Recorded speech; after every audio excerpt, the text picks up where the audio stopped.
من دائمين متلازمين بدوام ملك الله وعلى آله وصحبه ومن والاه أما بعد. سبحانك لا علم لنا إلا ما علمتنا إنك أنت العليم الحكيم. ربي اشرح لي صدري ويسر لي أمري واحلل عقدة من لساني يفقهوا قولي وثبت لساني واهدي قلبي بحق سيدنا محمد صلى الله عليه وآله وبارك وسلم. يا من هو في علوه كائن، يا من هو في فعل حميد، يا من هو في مجد متين. اللهم أكرمنا بنور الفهم وأخرجنا من ظلمات الوهم وارزقنا فهم النبي حفظ المرسلين وإلهام ملائكة المقربين. ربنا زدنا علما وفهما وعقلا يا أكرم الأكرمين بحق سيدنا محمد خاتم الأنبياء والمرسلين يا رحمن يا رحيم. وصلى الله على سيدنا محمد وعلى آله وصحبه وبارك وسلم والحمد لله رب العالمين. قال المصنف رحمه الله ورضي الله تعالى عنه وأرضاه ونفعنا به وبعلومه وأمدنا بأسراره وأعادنا من بركاته في دارين رضي الله عنكم. فصل باب الالتفات في الصلاة. عن عائشة رضي الله عنها قالت سألت رسول الله صلى الله عليه وآله وسلم عن الالتفات في الصلاة قال هو اختلاس يختلسه الشيطان من صلاة العبد. Alhamdulillah, puji syukur kehadirat Allah, salawat salam senantiasa tercurahkan kepada junjungan mulia Nabi tercinta Nabi Muhammad sallallahu alaihi wa alihi wasallam beserta seluruh sahabat beliau, kerabat beliau dan umat beliau yang senantiasa melaksanakan ajaran beliau hingga akhir masa nanti. Sama-sama kami muliakan, kami hormati seluruh imam Masjid Al-Muhajirin, wabil khusus Al-Habib Alwi Al-Bar mata'anallahu ta'ala bituli hayatihi wa umrih, wal Ustadz Irsyad wal Habib Alwi Al-Bar dan seluruh pengurus Masjid Al-Muhajirin dan hadirin hadirat yang insya Allah dirahmati Allah subhanahu wa ta'ala. Hadis diriwayatkan oleh Sayyidah Aisyah. Beliau pernah berkata, saya bertanya kepada Rasulullah terkait menoleh iltifat di dalam sholat. Maka Nabi bersabda, itu adalah ikhtilasun, suatu rampokan. Ikhtilas itu rampok, rampokan dari syaitan, kata Nabi. Jadi kalau ada orang sholat lihat kanan kiri, itu syaitan sedang merampok sholatnya, kata Nabi Muhammad SAW. Maka statusnya sama. Kita ketika sholat dilarang melihat ke atas, begitu juga dilarang melihat ke kanan dan ke kiri. Ya. Yang dibolehkan sebagaimana pertemuan lalu, untuk madhab jumhur melihat ke tempat sujud. Kemudian dalam mazhab yang lain, ya jumhur ini mazhab Hanafi, mazhab Syafi'i, mazhab Hambali, disunnahkan ketika sholat pandangan kita tertuju di tempat sujud. Menurut mazhab Maliki melihat ke depan, posisinya melihat ke depan mazhab Maliki. Menurut Imam Ghazali disesuaikan, yaitu kalau menutup mata bisa khusyuk dibanding dengan melihat tempat sujud tidak khusyuk, maka dianjurkan menutup mata. Tapi kalau menutup mata justru tidak khusyuk, maka melihat tempat sujud paling afdol menurut Imam Ghazali rahimahullah. Dan menurut Al-Ghadi Syuraik mengatakan ketika posisi berdiri dalam sholat, pandangan mata tertuju di tempat sujud. Ketika ruku, pandangan mata tertuju di tumit kaki, kedua tumit kaki atau tumit kaki. Ketika sujud, pandangan mata tertuju ke hidung. Ketika duduk di antara dua sujud, pandangan mata tertuju ke paha. Itu menurut Al-Ghadi Al-Imam Syuraik. Tapi semuanya sepakat bahwa melihat ke kanan, ke kiri, dan ke atas hukumnya makruh. Al-Hafidh Ibnu Rajab Al-Hambali yang dilahirkan tahun 736 Hijriah, wafat 795 Hijriah, di dalam kitab Fathul Bari, Syarah Sahih Al-Bukhari, karya beliau mengatakan kenapa kita dihukumi makruh melihat ke langit.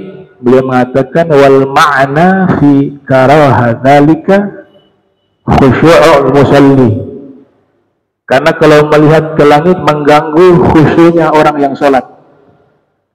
Cenderung khusyuk itu melihat ke bawah. Kata beliau, wa khafdu basarihi wa nazrihi ila mahalli sujudihi li'annahu waqifun baina yadayillah yunaji fayambagi ayyakuna khashi'an munkisan ra'sahu mutriqan ilal ardi. Karena sebab orang yang sholat makruh melihat ke langit atau melihat ke kanan dan ke kiri karena mengganggu khusyuknya sholat orang yang sholat, dan menundukkan pandangan mata ke tempat sujud itu bagian dari adab kepada Allah, sebab orang yang sholat seakan-akan sedang menghadap kepada Allah Subhanahu wa ta'ala. Seraya bermunajat kepada Allah, maka selayaknya ketika seorang berdiri di dalam sholatnya, dia harus berusaha untuk khusyuk dan menundukkan kepalanya ke arah tanah, ke tempat sujud. Itu sebagai bentuk tawadhu seorang hamba di hadapan Allah Subhanahu wa ta'ala. Itu salah satu alasan kenapa sunnahnya melihat ke tempat sujud. Ada sunnah lainnya ketika ditekankan oleh para fuqaha ketika tasyahud akhir, ketika kita mengisyaratkan jari telunjuk di lafaz la ilaha illallah, kemudian disunnahkan kita mengisyaratkan jari telunjuk di tasyahud akhir, ditekankan untuk kita memandang jari telunjuk kita.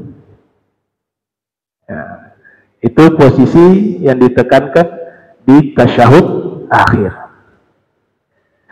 Jadi ketika kita membaca tasyahud sampai pada lafaz la ilaha illallah, dalam mazhab Syafi'i dianjurkan kita mengisyaratkan jari tanpa yuharrik, tanpa menggerak-gerakkan ke kanan, ke kiri, ke atas, ke bawah, lurus. Kalau menggerak-gerakkan jari dalam mazhab Syafi'i makruh, lurus. Kemudian pandangan mata kita tertuju kepada jari telunjuk kita yang kita isyaratkan tersebut sampai salam, sampai kita menutup itu jari, kita baca salam, maka di situ kesunahan memandangnya sudah hilang. Dan Nabi Shallallahu Alaihi Wasallam dinyatakan oleh para ulama rafa'a basarahu, Nabi sering melihat ke langit fi iddatil ahwal, di beberapa keadaan, tapi itu di luar sholat. Nabi di luar sholat selalu memandang ke langit. Al-Imam Al-Ghazali dalam kitab Ikmal beliau mengatakan haka ba'dul ulama'i al-ijma' ala nahyi an dzalika fi shalah. Sebagian ulama menghikayatkan, menceritakan hikayat bahwa kesepakatan para ulama atas larangan melihat ke arah langit di saat sholat. Jadi status hukumnya kesepakatan dan status hukumnya itu makruh. Hukumnya makruh. Jadi ada beberapa amal ibadah itu dengan hanya memandang sudah bernilai ibadah. Sekedar memandang saja itu sudah bernilai ibadah. Di antaranya apa? Melihat Ka'bah.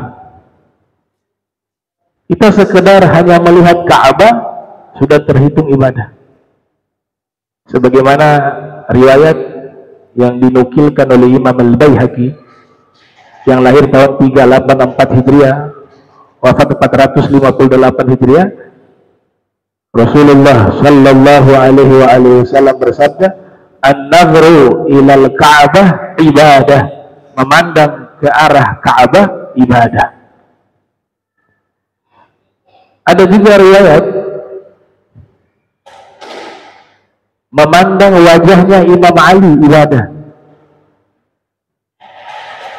Memandang wajahnya Imam Ali ibadah. Sebagaimana hadis di dalam riwayat Al-Imamul Hakim yang lahir tahun 321 Hijriah, wafat 405 Hijriah di dalam kitab Al-Mustadrak. Dan beliau mengatakan hadis ini derajatnya sahih. Nabi bersabda, "An-nazru ila Ali ibadah." Memandang ke wajahnya Imam Ali ibadah.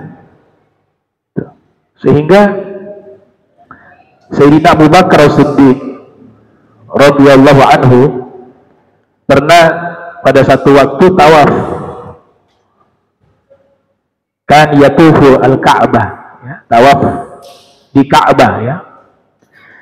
Di saat itu juga fi nafsil waqt, di waktu yang sama juga Sayyidina Ali juga sedang tawaf.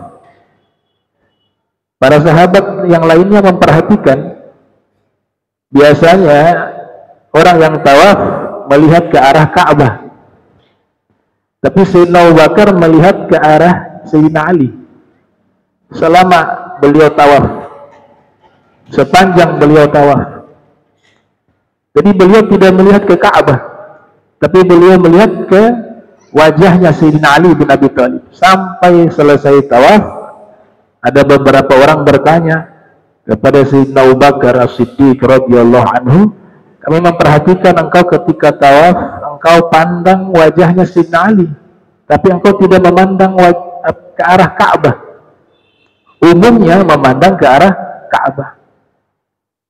Apa jawaban dari Sayyidina Abu Bakar? Beliau mengatakan, "Saya pernah mendengar Rasul bersabda sallallahu alaihi wasallam, an-nazru ila Ali ibadah." Memandang ke wajahnya Ali ibadah. Jadi saya memandang kepada wajahnya Sayyidina Ali juga terhitung ibadah. Dan pemahamannya di sini ternyata memandang wajah Sayyidina Ali itu lebih afdol, lebih besar pahalanya dibanding memandang ke Ka'bah. Mafhumnya seperti itu. Ka'bah mulia tapi benda mati, hanya berupa bangunan segi empat. Dia menjadi mulia karena sebab perantara Nabi Muhammad SAW. Makanya ini bukan pernyataan ulama, pernyataan sahabat. Sayyidina Umar bin Khattab, beliau ketika mencium Hajar Aswad, sunnah ya, mencium Hajar Aswad kalau memungkinkan. Kalau kebanyakan orang dan nanti misalnya perempuan untuk memaksakan mencium, maka hukumnya jadi tidak baik. Cukup dengan simbol memberikan salam dan ciuman. Sunnah hukumnya memang. Tapi apa kata Sayyidina Umar ketika mencium Hajar Aswad? Ya Hajar, qad alimtu annaka hajarun. Wahai batu, kata Sayyidina Umar bin Khattab, saya tahu kamu ini hanya batu. La yadur wa la yanfa. Kamu tidak bisa memberikan mudarat, juga tidak bisa memberikan manfaat. Laula ra'aitu Rasulullah sallallahu alaihi wa alihi wasallam qabbalak ma qabbaltuka abada. Seandainya saya tidak pernah melihat Nabi menciummu, maka saya tidak akan menciummu selama-lamanya. Jadi bukan Hajar Aswad itu substansi dari kemuliaan, tidak, tapi karena melihat Nabi menciumnya, maka Hajar Aswad menjadi mulia. Nah, Sayyidina Abu Bakar memandang wajah Sayyidina Ali karena paham betul ilmu ini. Orang soleh, beliau orang soleh, beliau orang yang sudah mendapatkan pernyataan resmi dari Allah bahwa Allah dan Rasul mencintainya, dan beliau juga mencintai Allah dan Rasul. Tentu kemuliaannya lebih karena makhluk hidup.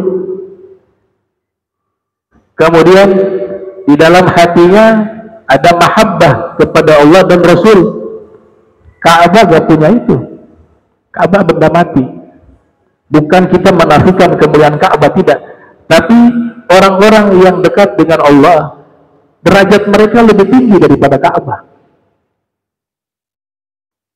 Derajat mereka lebih tinggi daripada Ka'bah. Yang mengatakan Ibnu Umar, sahabat, mengatakan bahwa seorang muslim di sisi Allah lebih mulia dari segala sesuatu yang ada di muka bumi ini, termasuk Ka'bah. Itu kalau statusnya dia seorang muslim yang memang dekat dengan Allah Subhanahu wa ta'ala. Hadis tentang memandang wajah Sayyidina Ali adalah ibadah, banyak yang mengingkari hadis ini. Bahkan sebagian orang berani mengatakan hadis ini hadis palsu, maudhu'. Maka salah satu ulama ahli hadis yang ada di Maghrib bernama As-Sayyid Abdul Aziz Al-Gummari, beliau membuat penelitian khusus terkait sanad hadis tersebut, dan kesimpulannya beliau mengatakan status hadis tersebut adalah sahih. Beliau tuangkan dalam kitab berjudul Al-Ifadah bi Turuqil Hadis An-Nadhri ila Ali Ibadah. Kitab itu secara khusus membahas tentang hadis tersebut, baik dari sisi sanadnya dan matannya. Dan kesimpulannya, kata beliau, derajat hadis tersebut sahih.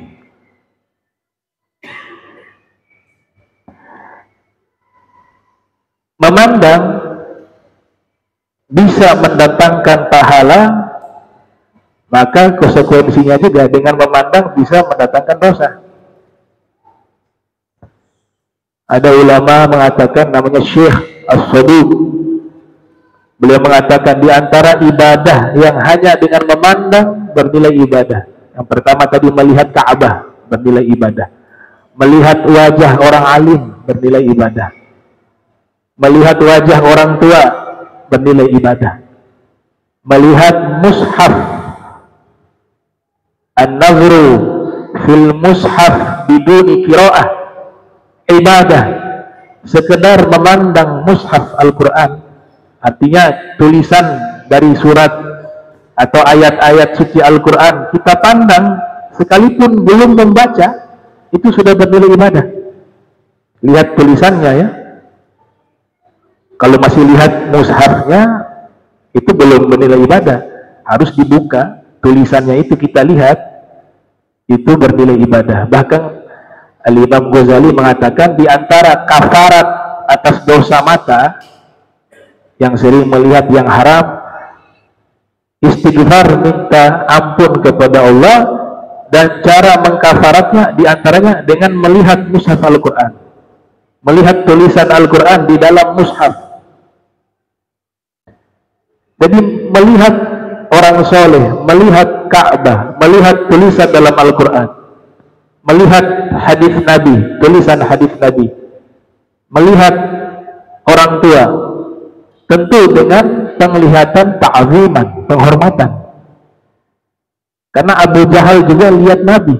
Abu Jahal tiap hari lihat Nabi Muhammad. Tapi apakah lihat penglihatan Abu Jahal kepada Nabi bernilai kebaikan? Tidak. Sebab Abu Jahal melihat Nabi dengan pandangan meremehkan, dengan pandangan bukan sebagai pandangan penghormatan.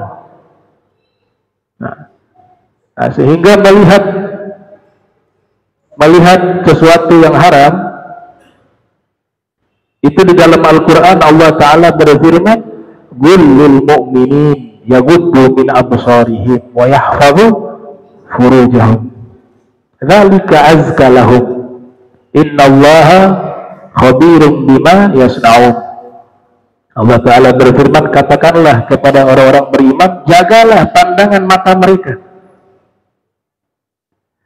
dan jagalah kemaluan-kemaluan mereka. Sesungguhnya itu lebih mensucikan mereka. Sesungguhnya Allah mengetahui apapun yang mereka lakukan. Artinya melihat yang haram juga kena dosa. Melihat yang baik, melihat sesuatu yang baik bernilai ibadah yang tadi saya sebutkan. Melihat saudaranya yang muslim dengan pandangan meremehkan itu juga dosa. An-nazru ila akhika bil ihtiqar, memandang orang lain dengan pandangan meremehkan, itu pandangan itu juga dosa. Disebutkan oleh Al-Habib Ahmad bin Zaid Al-Habsyi dalam kitab beliau Risalah Al-Jami'ah. Itu. Jadi jangan dikira melihat gambar di televisi, di situ ada perempuan yang bukan mahram membuka aurat. Selama kita nonton 1 jam itu, ya selama itu terhitung dosa mata. Ya, sudah selayaknya tinggalkan itu. Ya, gak bisa. Kita mau ingin lihat Allah, semua pengen lihat Allah di surga. Semua pengen lihat Nabi Muhammad SAW di hari kiamat, pengen. Sebab orang yang gak lihat Nabi di hari kiamat gak mungkin dapat pertolongan Nabi. Kata Nabi apa? Wailun liman lam yarani yaumal qiyamah. Celaka orang yang tidak melihat wajahku di hari kiamat. Tapi melihat wajah Nabi tidak semudah membalikkan telapak tangan. Salah satu syarat adalah persiapkan mata kita untuk bisa melihat Allah dan melihat Nabi Muhammad Sallallahu Alaihi Wasallam dengan cara jangan melihat sesuatu yang haram. Usaha semaksimal mungkin. Pilih. Saya tahu itu sulit. Tapi kalau tidak mulai dari sekarang, kapan? Persiapkan mata kita untuk bisa melihat Rasulullah dengan cara tidak melihat sesuatu yang dilarang oleh Allah Subhanahu wa Ta'ala, yang ada di televisi, yang ada di handphone. Kalau kita punya tekad, bisa kita lakukan, mudah. Yang penting ada kemauan sungguh-sungguh. Kan bisa di skip. Tapi masalahnya kalau sudah niat, tetap akan kelihatan. Bisa di skip. Bisa dipilih tontonan-tontonan yang di situ ada nilai kebaikan dan tidak ada pemandangan yang haram yang dimurkai oleh Allah Subhanahu wa Ta'ala. Nah, mata semacam ini yang diizinkan bisa melihat Rasulullah Muhammad Sallallahu Alaihi Wasallam. Karena Nabi suci, bersih. Gitu. Memang ini disetting untuk ini sebagai fitnah akhir zaman. Pernah dikatakan di dalam riwayat bahwa nanti akan tiba satu zaman Ada fitnah di dalam rumah umatku, kata Nabi. Ada ulama mentakwil, yaitu televisi, handphone.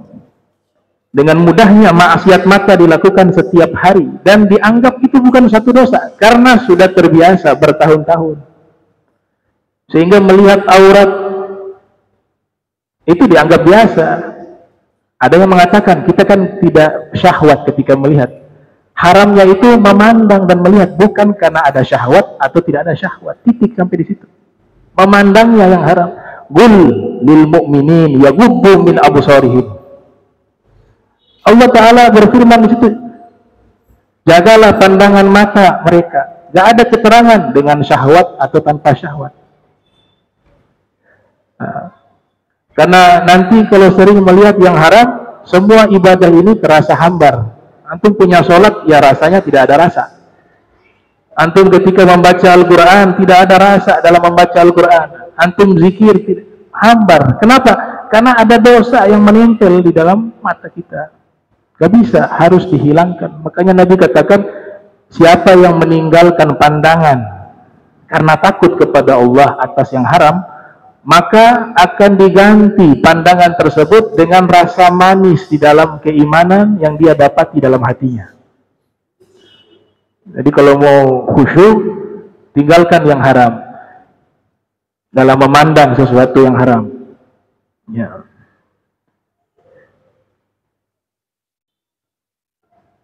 Di zaman Nabi SAW, beruntung mereka. Mereka bisa menatap secara langsung wajah Rasul Sallallahu Alaihi Wasallam. Tidak sedikit dari orang-orang yang sebelumnya tidak memeluk agama Islam, bahkan sebelumnya mereka adalah orang-orang yang anti terhadap agama Islam. Tapi tatkala melihat wajahnya Nabi, hati mereka berubah. Dan bahkan banyak dari mereka hanya sekedar menatap wajah Nabi, langsung memeluk agama Islam. Kalau wajahnya orang alim saja bernilai ibadah, wajahnya Imam Ali juga ibadah, lantas bagaimana wajahnya Nabi Muhammad Sallallahu Alaihi Wasallam? Dulu ada pendeta di kota Madinah, namanya Abdullah bin Salam. Pendeta minal Yahud, dari orang Yahudi. Waktu Nabi sampai ke kota Madinah, awal hijrah beliau sampai ke kota Madinah, Abdullah bin Salam ingin melihat secara langsung siapa sih yang namanya Muhammad itu. Dan beliau katakan, faji'tu finnas li'anzura ila wajhihi. Maka saya ikut bergabung dengan sekelompok manusia yang memang mereka ingin melihat Nabi Muhammad Sallallahu Alaihi Wasallam. Waktu Nabi pertama kali tiba ke kota Madinah di peristiwa hijrah, Abdullah bin Salam mengatakan, falamma ra'aitu wajhahu faqad alimtu anna hadzal wajha laisa biwajhin kadzdzab. Tatkala aku memandang wajahnya Nabi Muhammad, aku yakin ini wajah orang yang tidak pernah berdusta. Jadi hanya sekedar melihat wajah Nabi, dia sudah bisa menyimpulkan bahwa Nabi ini orang yang jujur. Nabi ini orang yang tidak pernah berdusta. Hanya sekedar memandang wajah Nabi Muhammad Sallallahu Alaihi Wasallam. Dan aku mendengar kalimat pertama yang diucapkan oleh beliau, afsus salam wa at'imut ta'am wasilul arham wasallu bil-lail wa nasniyam tadkhulul jannata bisalam. Kata Abdullah bin Salam, pertama kali saya dengar sabda yang keluar dari lisan Nabi, Nabi mengatakan, sebarkanlah salam, berikanlah makan, sambunglah silaturahmi, dan sholatlah di tengah malam, di saat semua manusia tidur, niscaya kamu akan masuk surga dalam keadaan selamat. Setelah itu masuk Islam, menyatakan keislaman di hadapan Nabi, hanya sekedar memandang wajah Nabi. Ini wajah luar biasa. Ada penyair namanya Hasan bin Thabit. Kronologis masuk Islamnya beliau, di saat Nabi tiba di kota Madinah, ada musuh-musuhnya Nabi memberikan uang kepada Hasan bin Thabit dengan tujuan Hasan bin Thabit melihat Nabi, setelah itu membuat syair yang menyerang Nabi Muhammad, yang bertujuan merendahkan Nabi Muhammad. Kata Hasan bin Thabit, saya harus lihat orangnya dulu. Kalau sudah saya lihat orangnya, muncul inspirasi, saya lihat kekurangannya di mana, maka saya akan mengubah syair dengan tujuan untuk merendahkan Muhammad. Kata dia begitu. Jadi sebelumnya belum pernah bertemu dengan Nabi. Maka tatkala dapat informasi Nabi akan lewat di satu tempat, Hasan bin Thabit sudah berada di tempat tersebut, ingin melihat figur Muhammad ini seperti apa. Kata dia seperti itu. Waktu Nabi lewat, ada orang-orang mengatakan itu Nabi Muhammad. Dia lihat wajah Nabi Muhammad sallallahu alaihi wasallam. Dia lihat dari ujung rambut, ujung kaki, gak ada kekurangan.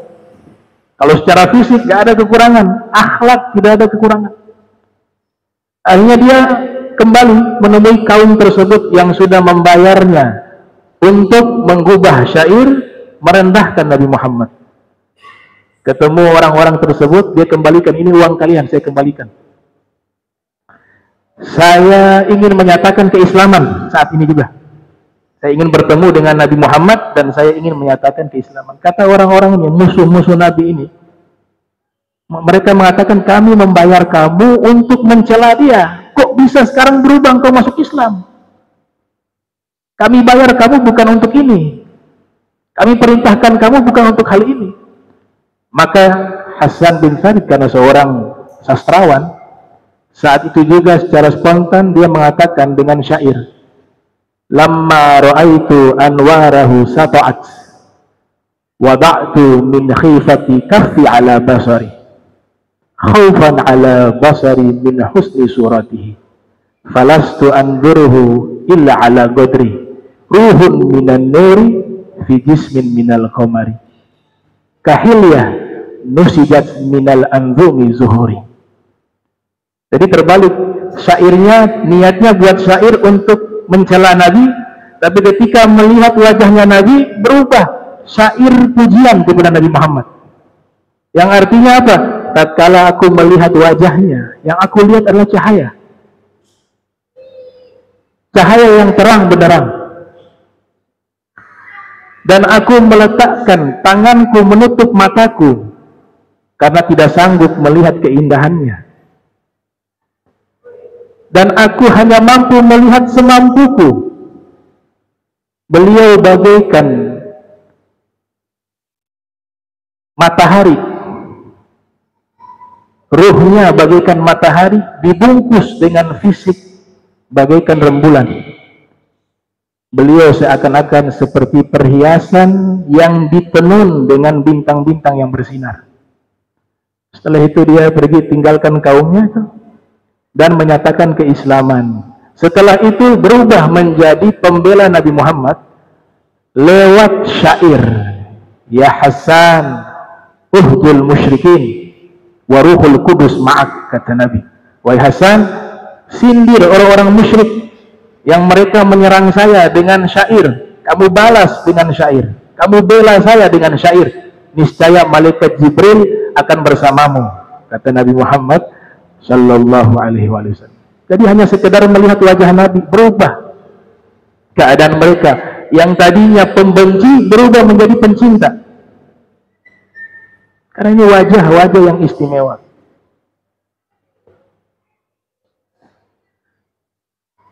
Begitu juga Rasulullah sudah wafat, tapi ada ibadah memandang wajah para ulama, kaum solihin, itu juga bernilai ibadah.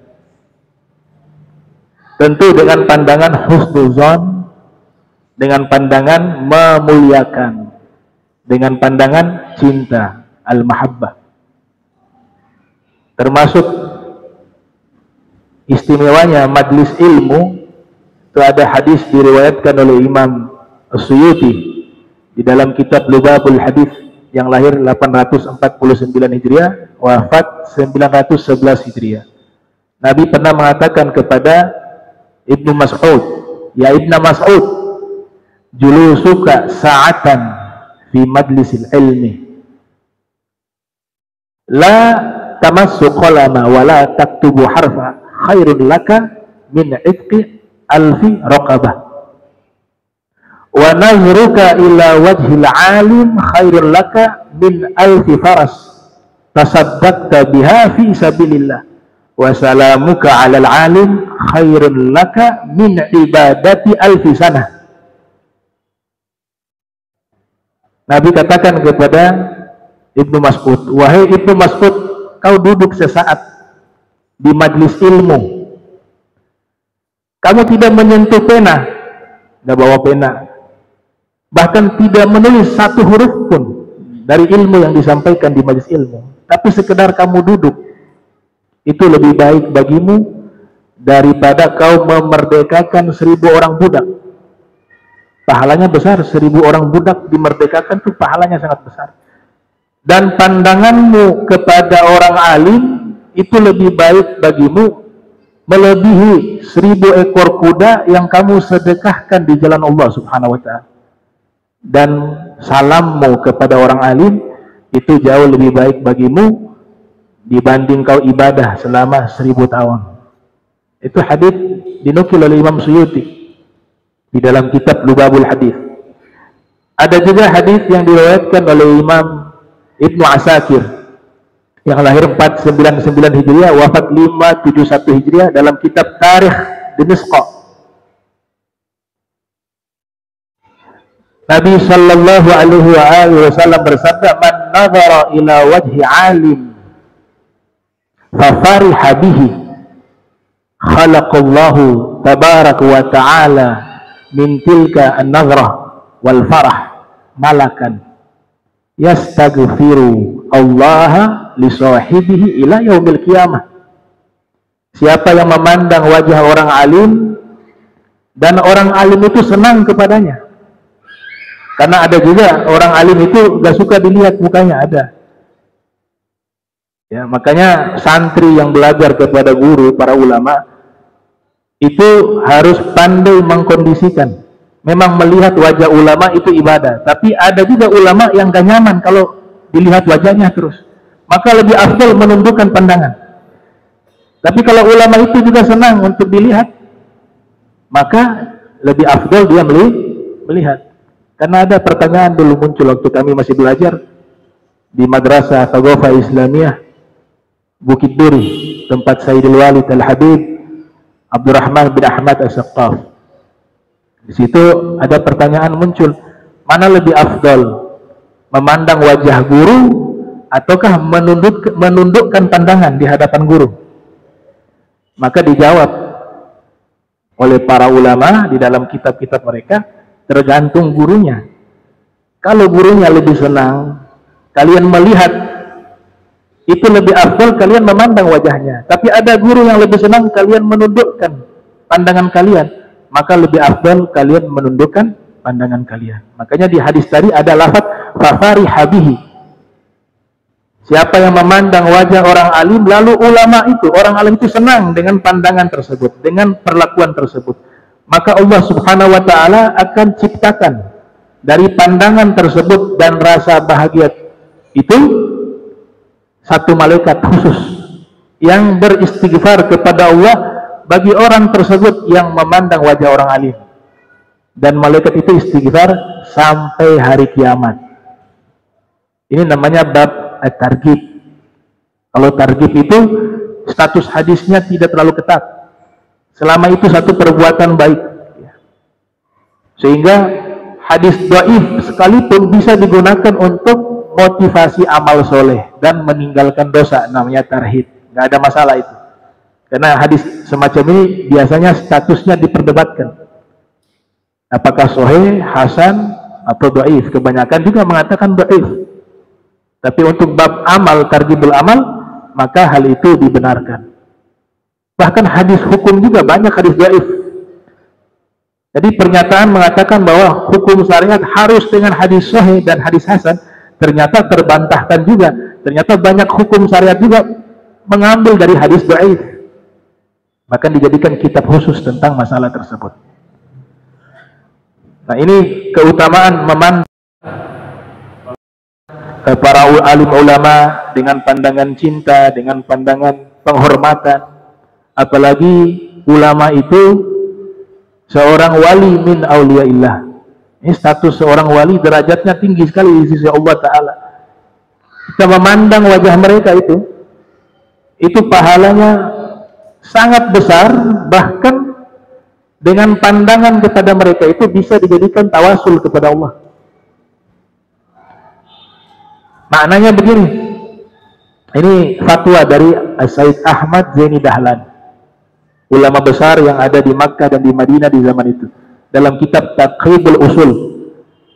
Jadi pandangan kita kepada orang alim, wajah orang alim, bisa kita gunakan sebagai tawasul kepada Allah.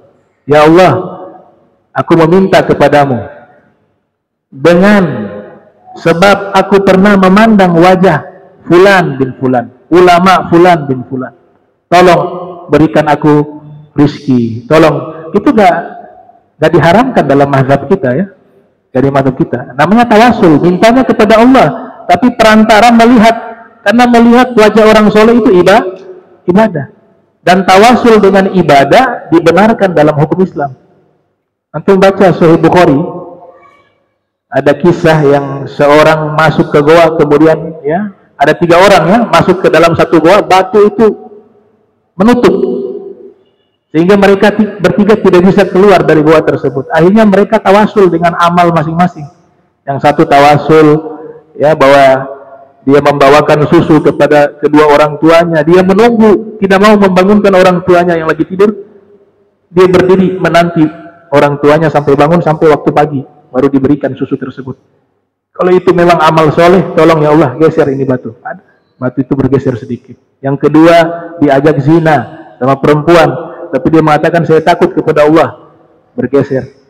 Yang ketiga, ada pekerja kerja kepada dia, gajinya belum dibayar, dan orangnya pergi entah kemana, dia tidak mengetahui tempatnya, tapi gaji tersebut diinvestasikan sehingga berlipat ganda hasilnya dan diberikan kepada orang tersebut ketika dia kembali. Kalau memang ini amal soleh ya Allah, tolong geser ini. Akhirnya batu itu tergeser ya, ketiganya bisa keluar dari goa ya. Geseran pertama masih belum bisa keluar itu batu, geseran kedua masih belum bisa, yang ketiga batu itu tergeser, mereka bertiga bisa keluar. Kata ulama hadis, ini dalil bahwa boleh kita bertawasul dengan amal soleh. Nah, Al-Imam Said Ahmad Zaini Dahlan menceritakan dalam kitab Taqribul Usul, ada seseorang lewat di satu negeri. Pada waktu itu mereka sedang melaksanakan sholat istisqa, sholat minta hujan, karena negeri tersebut mengalami masa paceklik, kekeringan, sehingga mereka sholat agar minta hujan. Ternyata sholat tersebut sudah dilakukan berkali-kali, tapi hujan pun tidak pernah turun. Lewat satu orang musafir, pendatang, masuk ke negeri tersebut, dia lihat masyarakat sedang berkumpul. Terus dia tanya, kalian sedang adakan apa? Mereka mengatakan, kami sedang adakan sholat al-istisqa, sholat minta hujan. Dan kami sudah lakukan berkali-kali, tapi hujan tidak pernah turun. Kemudian pendatang ini mengatakan, musafir ini mengatakan, boleh tidak kalian izinkan saya berdoa kepada Allah agar Allah turunkan hujan? Mereka mengatakan, boleh, silakan. Dia berdoa, dan doanya aneh, doanya tidak lazim. Dia mengatakan, Allahumma inni atawassalu ilaika bima fi ra'si fasqina. Allahumma inni atawassalu ilaika bima fi ra'si fasqina. Yang artinya, ya Allah, aku bertawasul kepadamu dengan berkat apa yang ada di kepalaku, tolong turunkan hujan. Ternyata tidak lama hujan turun. Dan ini kisah nyata, dimuat dalam kitab Taqribul Usul. Hujan turun, yang sholat istisqa berkali-kali, hujan tidak turun. Ini orang hanya doa sekali, hujan turun. Nah, ketika beliau membaca doa, kan mereka mendengar doanya. Ini yang hadir juga bingung, kamu punya doa kok aneh? Kamu meminta kepada Allah dengan sesuatu yang ada di kepalamu, itu maksudnya apa? Maka kata beliau apa? Itu maksudnya adalah aku berdoa kepada Allah dengan perantara sesuatu yang ada di kepalaku, yang aku maksud mata. Karena sebab mata ini ainun ra'at Aba Yazid Al-Bustami. Ya, fi ra'si ainun ra'at Aba Yazid Al-Bustami. Karena mata ini dulu pernah melihat wajahnya seorang sufi yang bernama Abu Yazid Al-Bustami. Itu. Jadi matanya pernah melihat seorang sufi, seorang wali dijadikan tawasul. Turunkan hujan. Kasus yang sama di Jakarta, Habib Soleh Tanggul di Tanggul, ya. Ketika di Jember, ya, mampir ke Jakarta di lapangan Banteng tuh. Ada lapangan Banteng dekat sama Masjid Istiqlal. Masyarakat sedang mengadakan sholat minta hujan karena pada waktu itu di Jakarta kekeringan, hujan tidak turun. Habib Soleh Tanggul lewat dengan mobil di situ. Tanya kepada sopir dan yang menemani beliau, ini mereka sedang sholat apa? Sholat minta hujan. Ini Jakarta hujan sudah tidak turun. Sudah cukup lama. Sudah diadakan sholat istisqa berkali-kali, hujan tidak turun. Kata Habib Soleh Tanggul, kalau gitu saya mau doa nih, biar insya Allah Allah turunkan hujan. Di dalam mobil itu beliau doa. Selesai baca doa, itu awan hitam mulai kumpul, hujan turun. Dan itu disaksikan oleh beberapa ulama yang meriwayatkan kasus tersebut. Gitu. Nah, karena orang-orang yang dekat dengan Allah Subhanahu Wa Taala, mereka itu walaupun doanya sederhana, diijabah oleh Allah. Orang suci, bersih, orang yang taat, orang yang patuh kepada Allah. Itu. Ditanya kepada Habib Soleh Tanggul, engkau terkenal sebagai orang yang doanya mustajab, rahasianya apa? Kata beliau, rahasianya adalah saya tidak meletakkan piston di kepala saya. Tahu piston? Orang sakit biasa kencing di tempat itu. Artinya saya tidak meletakkan di akal dan hati saya kotoran. Makanya doa saya mustajab, kata Habib Soleh Tanggul. Nah, terakhir ada sahabat terakhir yang wafat, diklaim sebagai sahabat paling akhir yang wafat, namanya At-Tufail. Namanya Tufail. Dia sahabat terakhir yang wafat. Dan beliau ini hanya melihat Nabi satu kali saja. Waktu Nabi membebaskan kota Makkah, ya, tahun 8 Hijriah kurang lebih. Dia masih anak-anak waktu itu. Dia lihat orang berkumpul, kemudian dia mengatakan, itu siapa tuh orang yang tampan itu? Mereka katakan itu Nabi Muhammad. Kemudian melihat wajah Nabi Muhammad sallallahu alaihi wasallam. Para ulama hadis mengatakan dia hanya melihat sekali itu saja. Setelah itu pun Nabi pindah ke Madinah. Tapi digolongkan sebagai sahabat karena yang definisi sahabat menurut sebagian besar ulama hadis, orang yang pernah melihat Nabi Muhammad, kemudian beriman dengan ajaran Nabi Muhammad, dan wafat dalam keadaan beriman. Semua sahabat meninggal dunia, tinggal beliau sendiri. Dan orang-orang mengetahui bahwa beliau satu-satunya orang saksi mata yang pernah melihat Nabi secara langsung, walaupun hanya satu kali. Mereka datang minta tabarukan. Ada hadis namanya al-hadis al-musalsal bin nazrah. Hadis musalsal, hadis mata rantai dengan memandang orang. Ini orang ini punya juga sanad memandang gurunya. Gurunya punya sanad memandang ke gurunya, terus bersambung sampai kepada sahabat atau ahli bait yang memandang wajah Nabi Muhammad sallallahu alaihi wasallam. Itu Syekh Yasin Al-Fadani punya sanad itu. As-Said Abdul Hayy Al-Kattani memiliki sanad itu. Ulama-ulama ahli sunnah wal jamaah di kalangan ahli hadis, mereka punya sanad hadis mata rantai memandang Nabi Muhammad sallallahu alaihi wasallam sebagaimana hadis musafahah. Di dalam Sahih Bukhari dan kitab sahih yang lainnya, Nabi mengatakan ya'ti 'alan nasi zamanun yagzu fi'a'um minan nas wa yaqulu lahum fikum man ra'a Rasulullah sallallahu alaihi wasallam. Akan datang satu zaman sekelompok orang jihad berperang di jalan Allah. Kemudian dikatakan kepada mereka, siapa di antara kalian yang pernah melihat Rasulullah sallallahu alaihi wasallam? Maka mereka mengatakan, kami semua ini pernah melihat Rasul, berarti sahabat. Kemudian dengan berkah mereka pernah melihat Rasulullah, ya Allah menangkan kami menghadapi musuh kami. Fayuftah lahum. Akhirnya menang mereka.